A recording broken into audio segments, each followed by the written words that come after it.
Welcome to Make More Marbles. My name is Brad Hart, and we're here to interview the game changers, the future makers, the co-collaborators and creators who are here to collaborate with one another towards a better future for all of us. Enjoy the show. We've got a great guest coming up for you right now. Welcome to Make More Marbles. While he's figuring himself out, I'm going to introduce Adam Roa. Adam, you're awesome. Thank you, appreciate Brad. you, brother. Thank you You're for being awesome. here. And live in the flesh. I'm just so blessed. Thank you, guys. Oh, I miss you guys. I do. I don't get to see, like, people live literally blocks from me. I don't get to see them unless we have a podcast. Well, that's not entirely true, is it? Yeah, we tried to go surfing that one time. Didn't quite work out. I go surfing multiple times a week. We should go, We should go. right? I'm And let's not just shit all over ourselves. Let's actually make a plan. I got 3 surfboards in the garage. I'm ready. Let's rock. Make More Marbles. Do you have a business page? Yeah, sure. What is it? Make More Marbles? Yeah. Make more marbles. More marbles. There it is. Bam. Done. And we're live. And we're live. Now I'm getting off my phone so I can be actually Good to see you, brother. Good seeing you, man. Thank you for coming. Yeah, we got Costa Rican jungle. That's right. Oh my God, Right. The Naked Truth. You remember that with Alexi I and do. Preston? That was I fun. do. So Adam and I met in Costa Rica in the jungle. Naked. Yep, and his lovely lady Azria, who formerly went by another name. She's Melinda. the artist formerly known as Melinda. And we all got crazy in the jungle in Costa Rica in a place called Miramar at a little community. It was a 65-acre mango farm called Puerta La Vida. And we went surfing, we went to the jungle, and we ate mangoes. We stood in a circle naked and revealed our deepest, darkest insecurities. We did that. Yes. It was lovely. It was wonderful. So that's how we met. Mhm. And now, what has it been, 2-3 years now?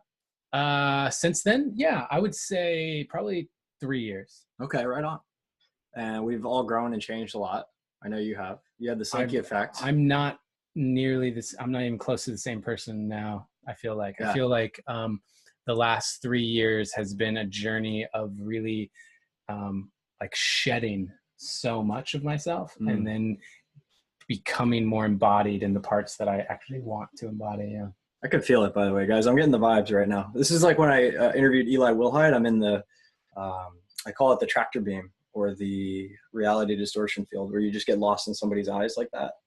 And they have this power, that star power that can suck you in. So be careful with these. These 2 brown eyes right here, they're dangerous unless they're used for a higher and better purpose, which in this particular case they are. They are. So Adam, for the people listening at home, watching at home, hi Facebook, what, kind of tell us, get us up to speed on the hero's journey so far. Like, what has been your life mission, purpose? What are some of the things that you've learned over the years, the challenges you faced and struggles that you've overcome?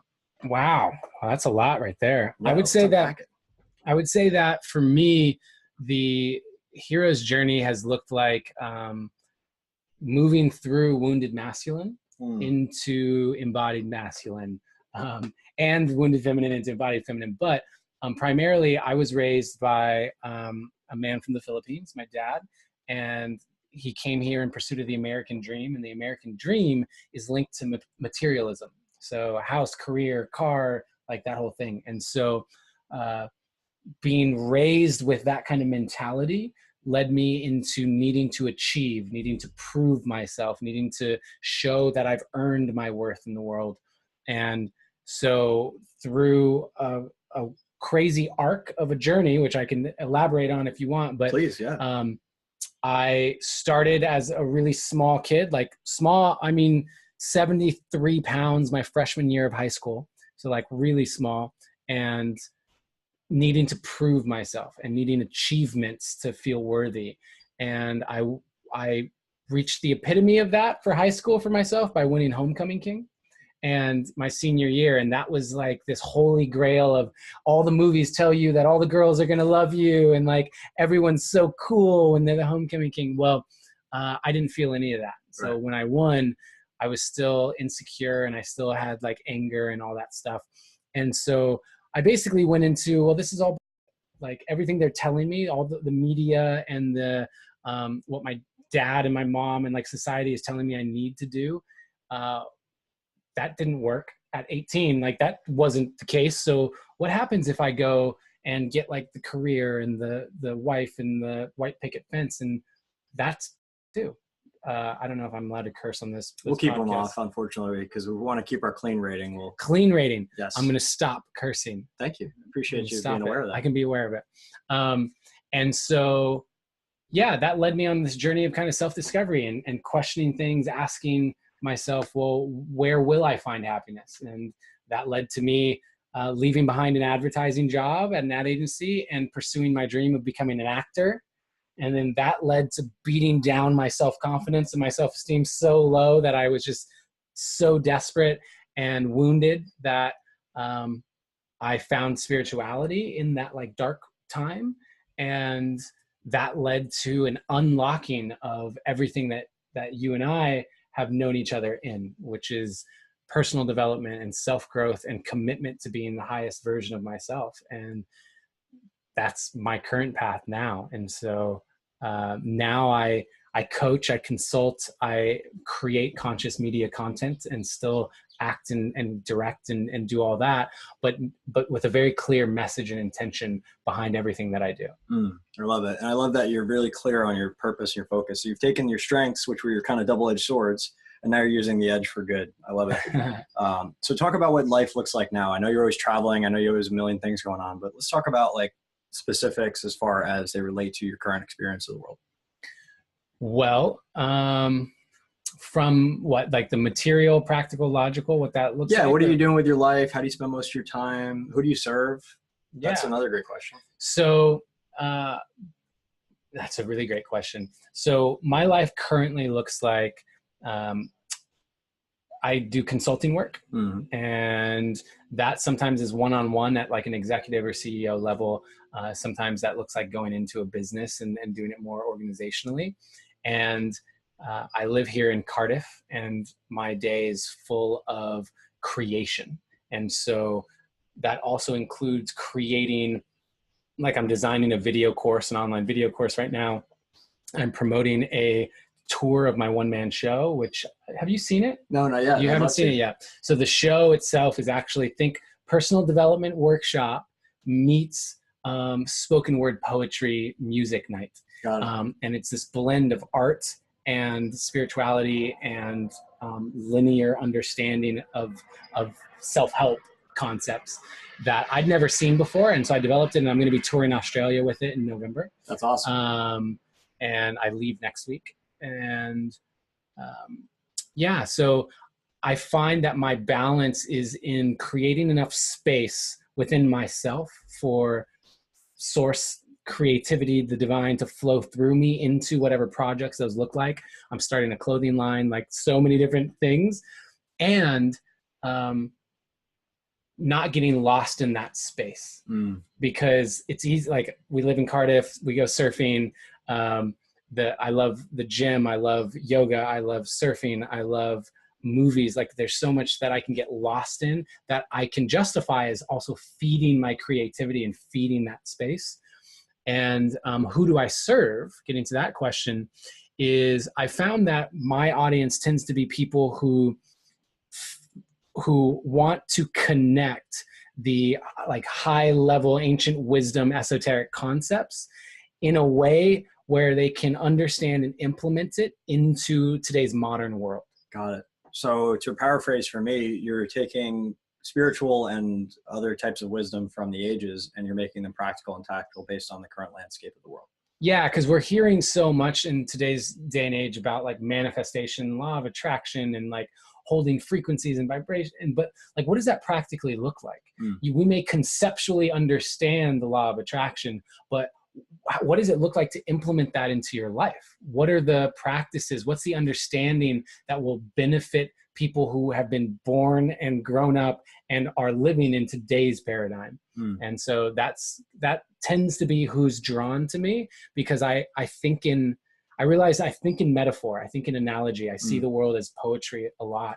And that symbolism that I see it in helps translate it into more understandable concepts as opposed to just being ideological. I love that. And it's a very, we have the dreamers in the world, right? The people that think up new ideas, they see how things already are and they say, okay, I got a better idea. And they kind of relate these concepts, but sometimes they miss the mark in the sense that they haven't like gained, if you will, enrollment from the people who they're speaking to. And it sounds like you've kind of mastered that art of taking these downloads, if you will, right, and the information that you have, and then being able to relate it to people in a practical way so that they can have more freedom, more joy, more success in their business, more fulfillment. Mm-hmm.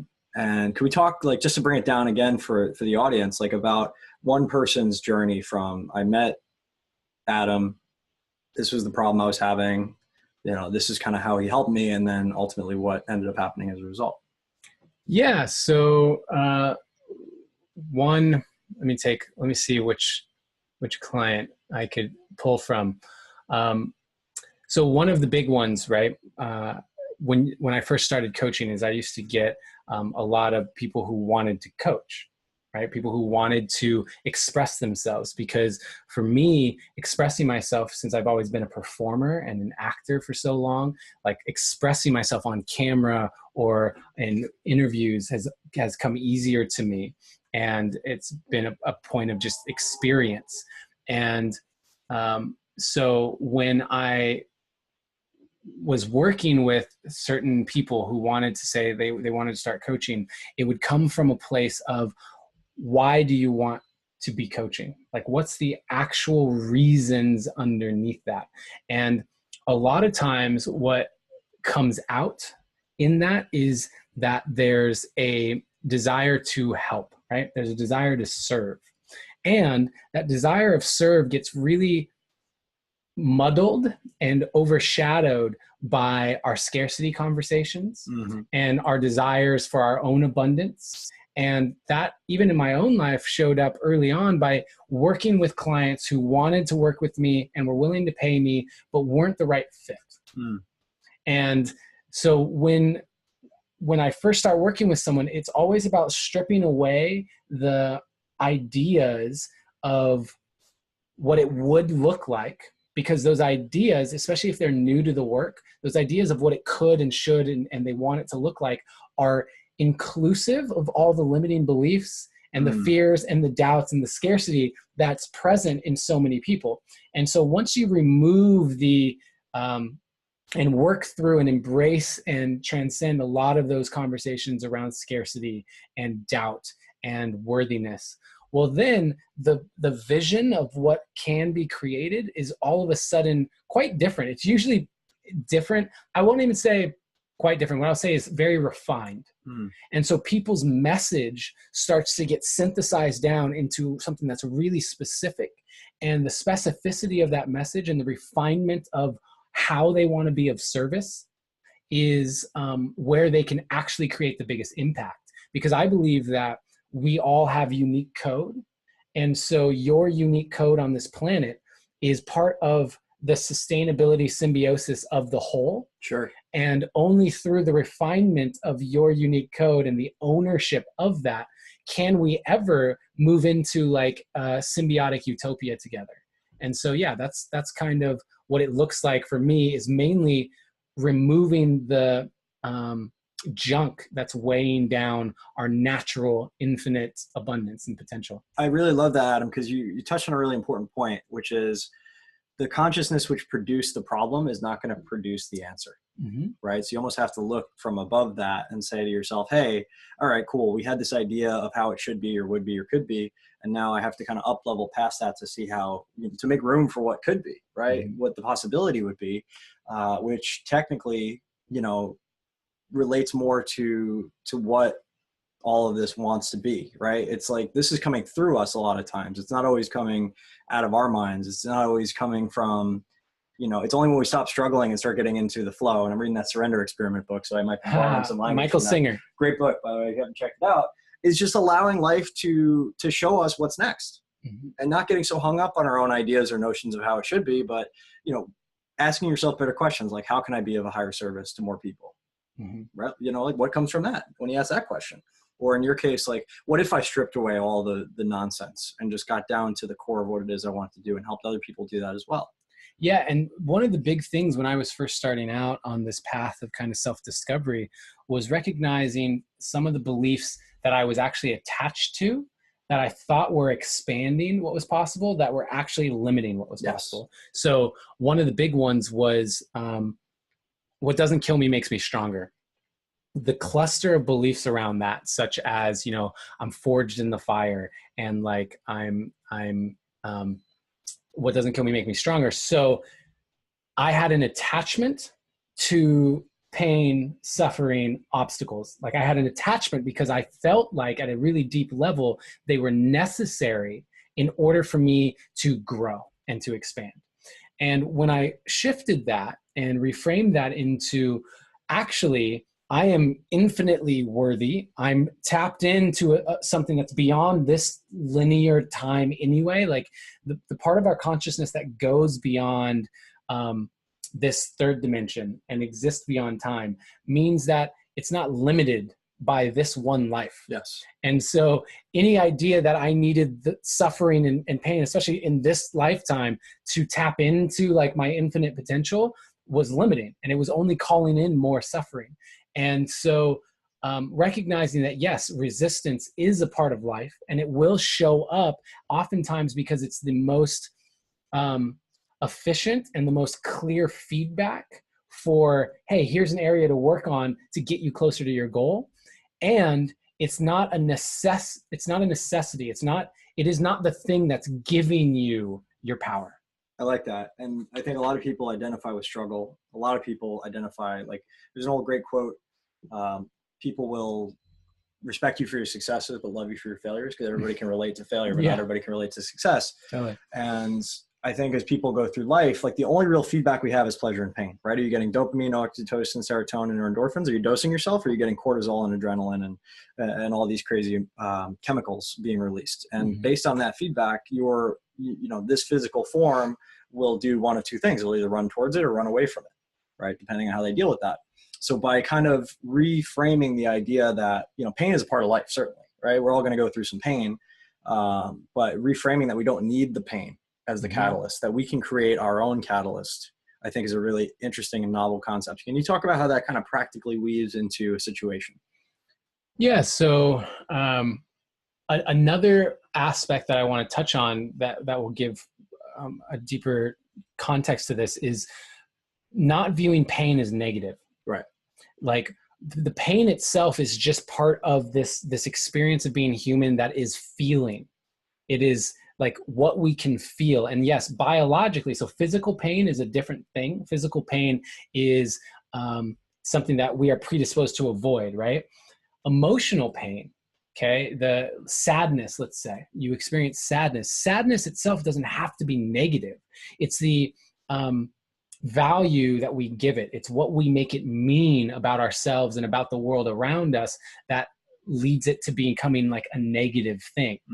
When we can view it all through the lens of just the human experience and like feeling like how wonderful. Sometimes so many people can relate to having a really good cry and like just being overwhelmed, sad, whatever, and just really letting loose in a cry.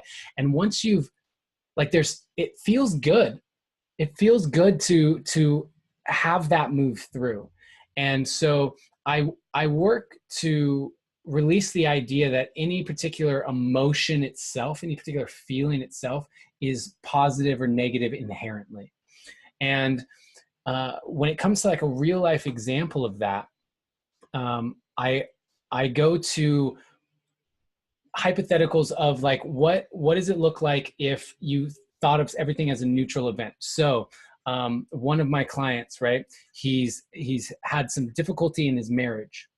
And now you can have a situation where the wife goes out with her friends and the action taken, okay, is to text and call and just like check in with the wife while she's away on like a 2-day weekend.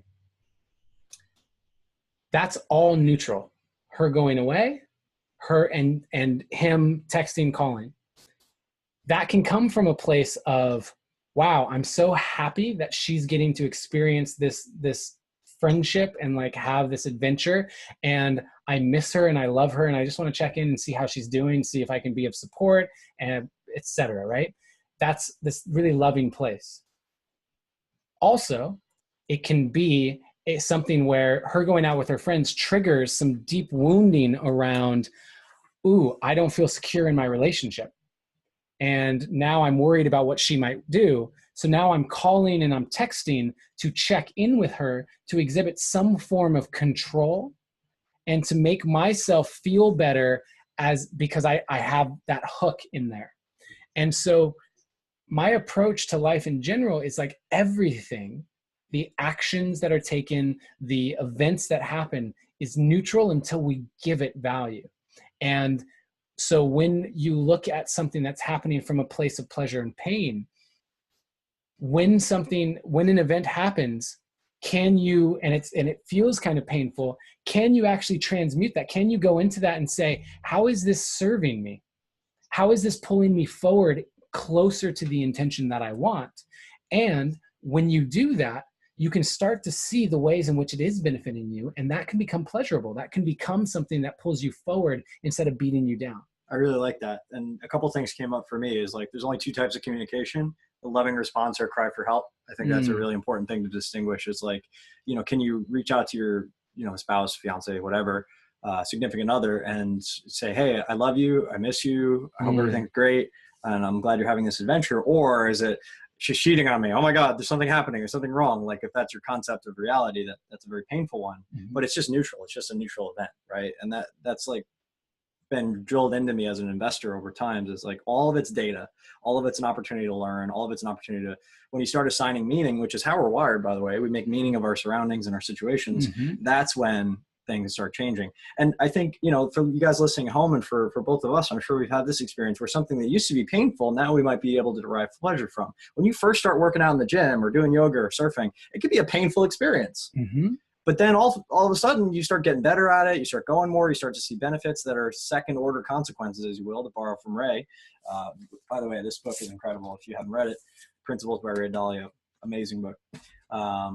You will start to understand that same painful action, the same exact thing you used to do that was causing pain, is now causing you pleasure. So the action hasn't changed. The action remained neutral, but the feeling and the story around it. And the experience is the same. So like, you get really sore. Like, you could get really sore because someone beat you up. And so the experience of that could be very negative, and you're like, but that same soreness could happen because you went into the gym, or you went surfing, or you went hiking, and you had this great experience, and you can feel really good about that soreness. The soreness itself is still just a neutral event until we assign it the value. I love that. That's a really good distinction. Thank you, Adam. So I'm starting to get clearer on some of the things that I might've missed over time, because everybody's evolving, concurrently with one another, and I'm on my journey and he's on his journey. And this is actually a great way to just kind of catch up and get back to base camp, because we've known each other a long time, and it's always nice to just see what my friends are out there creating in the world. And like you said, we're all a part of a thing, and my strengths are different than your strengths, and the things I'm going to bring to the table are different than things that you bring to the table, but all together it starts working. Like, I look at a community like Encinitas, for example, or Cardiff. There's so many powerful influencers here. So many, like dozens and dozens and dozens. You see them all over the place all the time. But what I don't see is the collaborative aspect, right? I see all these superheroes running around doing their superhero thing, and they're all superheroes, right? You got the Hulk, you got Captain America, you got, Tony Stark over here flying around his Iron Man suit. What I don't see is Nick Fury being like, hey guys, what if we all came together and became the Avengers, right? What if we all brought that power together and said, hey, how can we all influence at a higher level? And then all the fear conversations come up, and the veiled power games come up, and all that crap. So I'm just kind of calling everybody out who might be watching today. It's like, how can you collaborate and win more together? Right. And then how could you make a better connection with the people in your life who are running on a similar trajectory, maybe not the same trajectory, and they're not in the same industry. And even if they are, great, help each other, right? Because the world to serve is so large, and you can share ideas and resources and connections and all that great stuff. But, what would it look like if we all started kind of moving in the same direction and rowing in the same direction towards a better and higher purpose? I don't know. Like, this is something I think about a lot, and I'd love to get your take on it. Yeah, I see it as both positive and negative, right? Like, depending on the viewpoint, because I think that part of the reason, I see it as neutral, and then you assign positive or negative too. So it's a sign also of what technology has allowed for. So all the influencers here, while there's this hub and there's this energy and there's this community of people that is in the work and doing amazing things in the world, they're also all able to do it online. They're all able to do it like my audience online is different than your audience online. There's some overlap, but it's still different. And so we have the ability to create impact and collaborate. Like I have VAs around the world, right? Like we don't have to be in person the way we used to. Sure.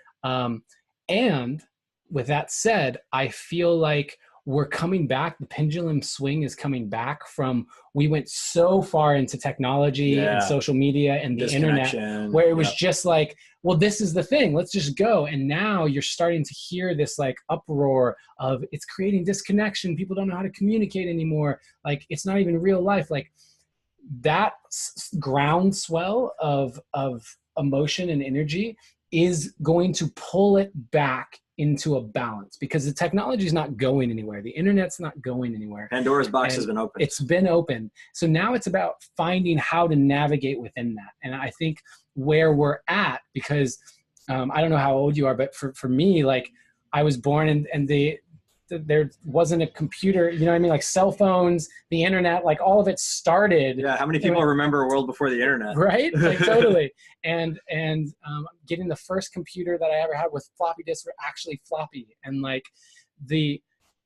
so it's not a surprise that we went full steam ahead into that, because it was new. And it hasn't even been that long for us to already be like course correcting. And so I think what I'm seeing is a movement back into tribal societies. I think I'm seeing a movement back into desire for community, and for that to be in-person physical exchanges. We talked about before this, how I love doing podcasts in person because of the energy exchange that's possible. That's different than online. And so I don't know if I answered your question, but I do feel like I see us coming back into balance. And I do think that more and more people are feeling it, and what it's going to require, what that's going to require is leadership. I think it's going to require people leading the way and taking, like when I moved down to Encinitas because of the community. There were so many people that were actively like creating events for the community and doing things for the community. That's fallen off, and I've gotten a bit of like a inside scooping. It's seeing why, and seeing certain people like Jess Magic. Jess Magic is currently not in Encinitas, and she's such a community. She brings together community at such a high level.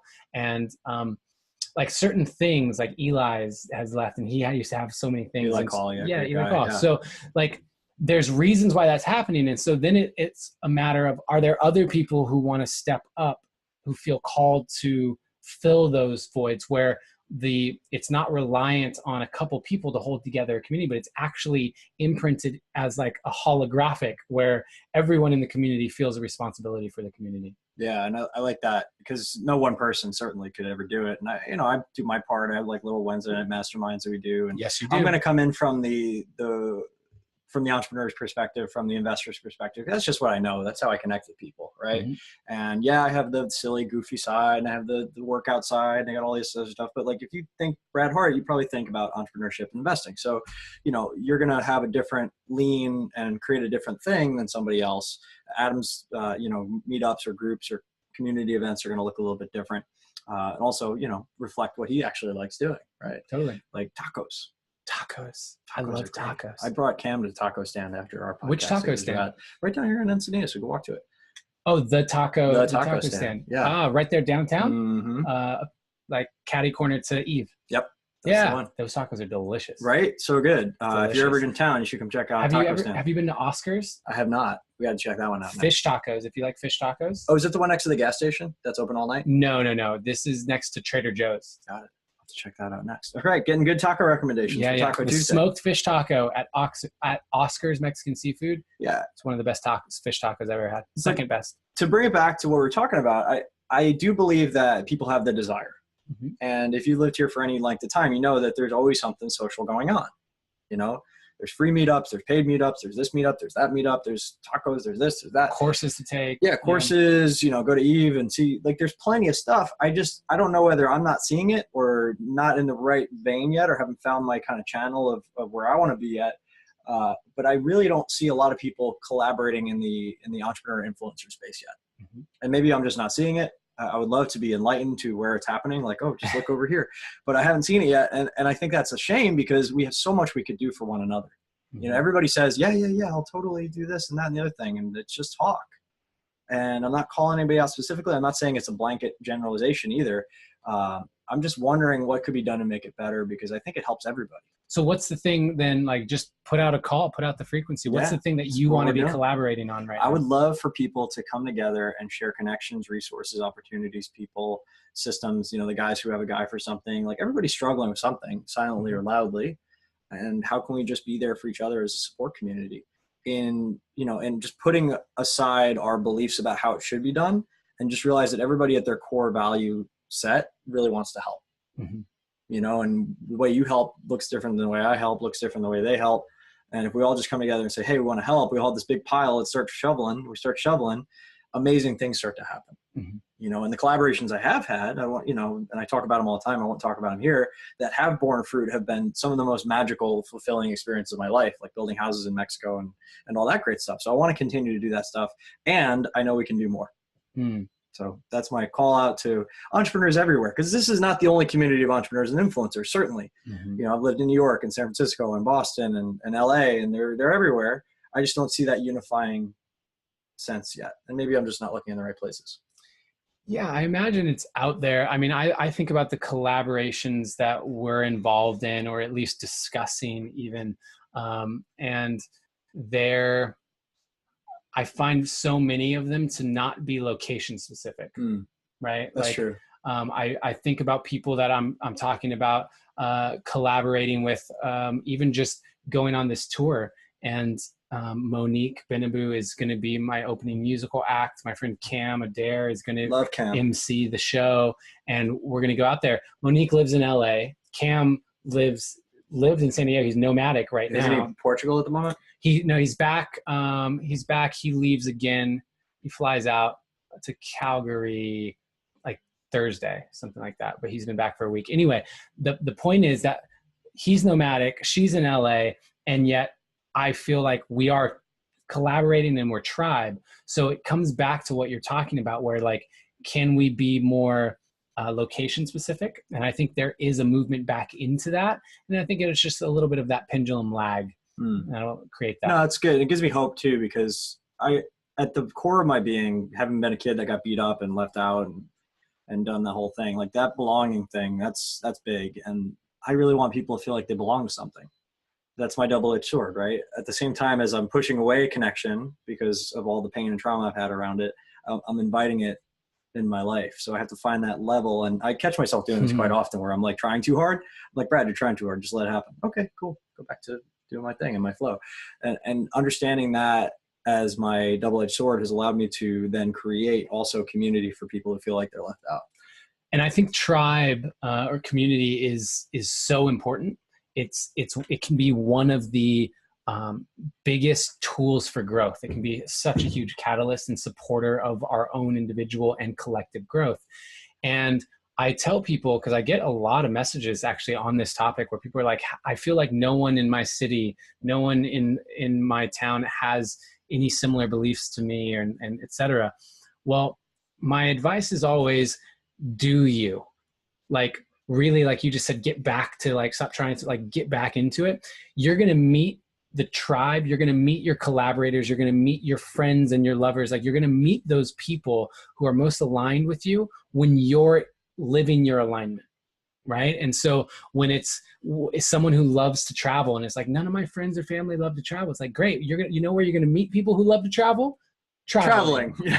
Right. And so like, so being an entrepreneur like you are, and like investing and like being active in that space is going to call in through law of attraction, law of magnetism. You're going to bring people into your field. And then within the people who show up in your field, the other aspects of who's really deep tribe beyond just that one shared interest. Who's the people that like you just like vibe with, like as dude to dude, or who's you vibe with romantically, like all those things. And rather than figuring out what do I need to do it, looking at what do I love to do? What's in my highest excitement? And how can I just do more of that stuff in my life? I like that. That's advice I think we all need to hear from time to time. It's certainly not the first time I've heard it, but just being able to be really comfortable embracing the suck, being yourself. And it doesn't have to suck. It doesn't have to be painful. But like, you know, sometimes life is going to give you contrasts, right? It's going to give you a period where you feel like you don't have a tribe yet, in order for when you do have a tribe that you can appreciate it. Especially if you're shifting. If you're expanding and you're growing, everything that's not in resonance with your new frequency will fall away. Yes. And that means your old friends and community, if you have shifted, it's not up to them to like shift with you. Yeah. You've shifted, you've changed, your belief structures have changed. Great. Now it's time for that is not in resonance to fall away. I love that. And everybody at home is just getting into it. We got Mary and Carl on the call. We got Robert. Everybody's just, you know, in alignment with this. And I just want to kind of, before we move to the next thing, is just a call to action, guys. If you see an opportunity to create something that is of service to people as a function of community, please do it. Because there's people out there, like, they may be on their last leg. I've had multiple experiences in my life where people are like, I'm ready to give up. And they don't say anything, and then they do. And they go away. You know, I just had a friend recently who I've known him for years, you know, just kind of, you know, keeping in touch, and he was very successful and it seemed everything was fine.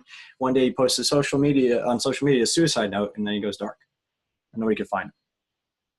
So this kind of stuff happens. There's people out there hurting that need you. So if you feel called to create something, create it. If you feel called to call that person on the phone that, hey, I should really reach out to them, call them, please. Yeah, do the things that you would love to do by yourself, and then invite people into that experience.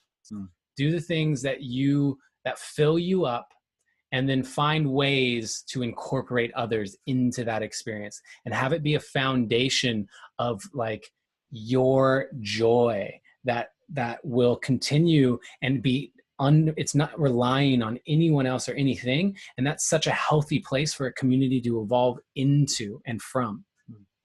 That's beautiful. And we're all figuring it out too, I think, is the other thing. Don't get discouraged if you don't get it right away. Just focus on getting it right eventually. And it'll start to fall into place. Adam, so you've been so gracious and generous with us, kind of sharing some of your story and some of the ways you help people. What are the things that are most exciting and pressing for you right now? Like the things that are getting you out of bed in the morning right now? My show is top of mind right now. Nice. It is, I'd never seen anything like it when I decided to create it. Perfect. And so I didn't know if it would work.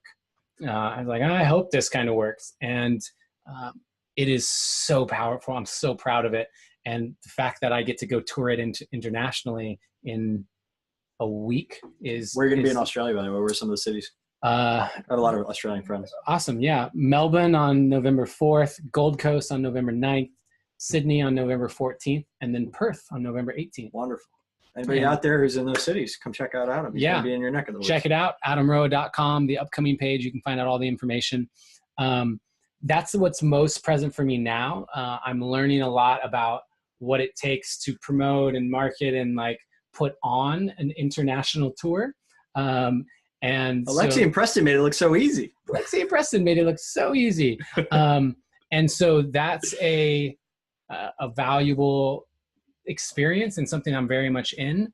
And then, yeah, there's so many, it's funny. So Azria and I, we got a whiteboard in our office, and it was just recently. And so we did like my column, her column, and like our shared column. And I just went through and listed all the things that I'm currently creating, and putting it on paper made me realize how much is currently like going in just like in the background, in the unconscious. And like, I'm starting a clothing company, real simple t-shirt lines, really sustainable, beautiful concept, and my video course. And then we have a feature film. We have a feature film that Azria has been writing for more than 8 years. Wow.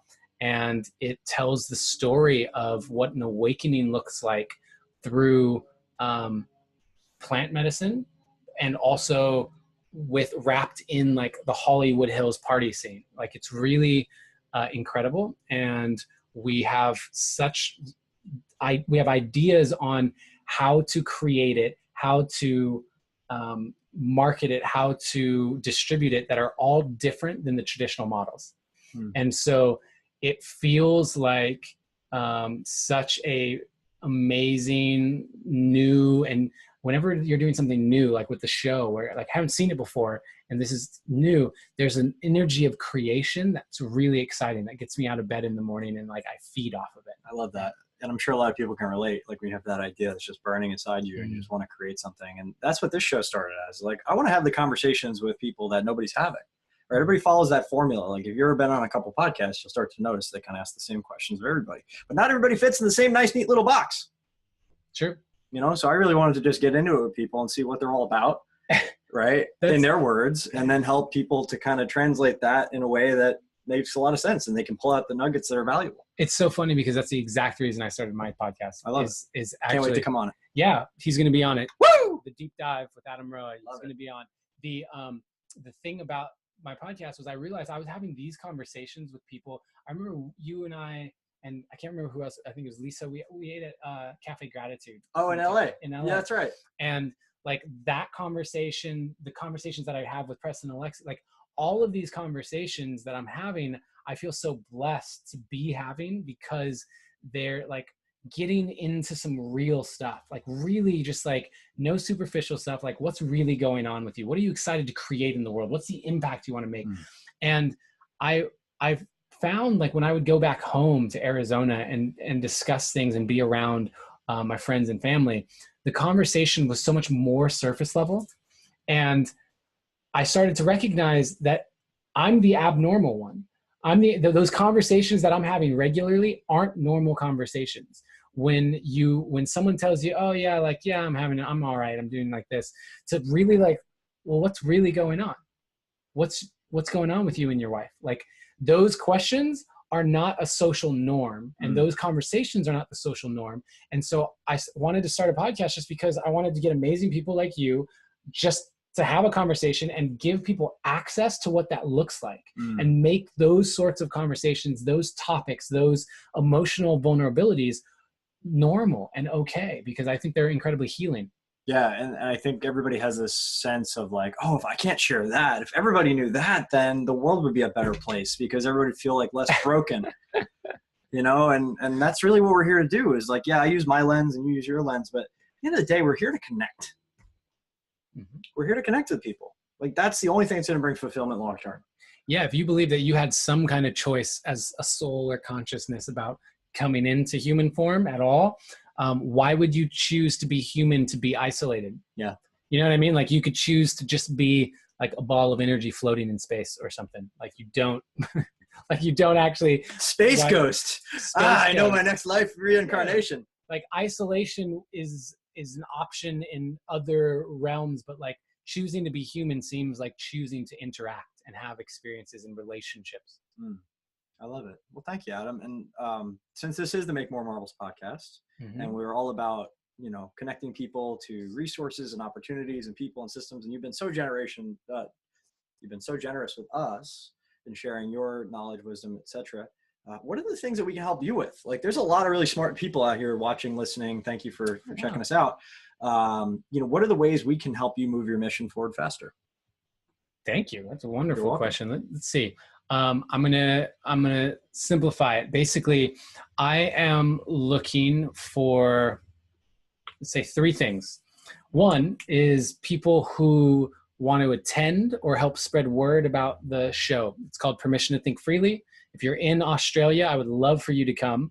And the next step is probably we're going to tour Canada with it, and maybe East Coast like New York. And that's at adamroa.com. You can go to adamroa.com. And the upcoming page is where you'll get information about that show. So that's one of the most present things for me right now. And then I'm looking for collaborators, basically, like you were talking about, collaborators who share a vision for specifically in like the film and conscious media creation world. If that's you, if you are interested in being like an investor, if you're interested in being, if you have a skill set in distribution or filmmaking and you like want to be involved and want to collaborate, I'm always looking for just aligned collaborations in that realm. And then lastly is things like this, man. Like I love spreading messages, and I think that there's a lot of value in what you provide. And so I love supporting that and getting these messages out. And so like my podcast, if you are someone who feels like you have a message that they can go out and you're in the area, if, just the deep dive with Adam Rowan. Yeah. Anything like that, just collaborations with alignment on mission. I'm going to connect you with Ro Palomo. I know Ro. Oh, yeah, we've been surfing. Cool. You and I haven't been surfing. But killing me, guys. All my friends go surfing without me. Ro and I have been surfing together. Yeah, he just moved away. Yeah, he's up in LA now. Yeah. They claimed him. I'm going to see him Thursday. Are you? Yeah, I'll be up there Wednesday night through Thursday. Tell him hi. Visiting some people. Yeah, he might see this. What up, Ro? Love you, Ro. What up, brother? Cool. Okay, awesome. So people can find you at adamroa.com. If they have that connection or want to reach out about film and whatnot, how would they do that? So the best way, you can send me an email through the website, but I think that the best way to stay in contact with me is through my social media channels. Cool. So Adam Roa, he tagged me on this video. So if you're seeing me for the first time, you can just like send a friend request or follow or whatever. And then adam.roa on Instagram. Love it. Thank you, Adam, so much for being on the show. Yeah, thank you. Do you have any last parting words or wisdom for? Yeah, always. You are seen, you are heard, and you are loved. I love it. Love thank you. Yeah, thank you, brother. Appreciate you, brother. Thank you, Facebook land. Let's answer some questions. Yeah. Are there some questions? Do we have any questions? Does anybody actually watch this thing? What's your take on mental health? Okay, take on mental health. Go. How are you today, Rochelle? What's your take on mental health? I would say that I think most mental health is misunderstood. One of the things that was really powerful for me was when I found out that people who are schizophrenic, who hear voices, we as a society, when I say society generally, is like, oh, they're hearing voices, they're hearing things that aren't actually there, that's not real. And yet their brains are responding the exact same way as your brain is responding hearing me now. And so the idea of what is real, it's not real because I can't see what they're hearing, or is it real because their brain's firing in a real way? Like, so I think mental health, oftentimes when you look at like indigenous cultures, schizophrenics, people who had visions, like that sort of stuff, were the shamans. They were medicine men and women. They were considered to have a gift. And so they were raised in a society that encouraged the gift and revered it and allowed them to develop it even. And so mental health in our society, it's like a lot of people become homeless. Like a lot of people don't get the support. They're seen as weird or strange or broken. And so in general, I think that mental health, which does mental health issues do run in my family. So like, I think that primarily they're misunderstood. And I think that if we can create more systems of compassion for the differences by focusing on the similarities and having compassion for the differences, that would lead to a whole new discussion and a different way of interacting with mental health.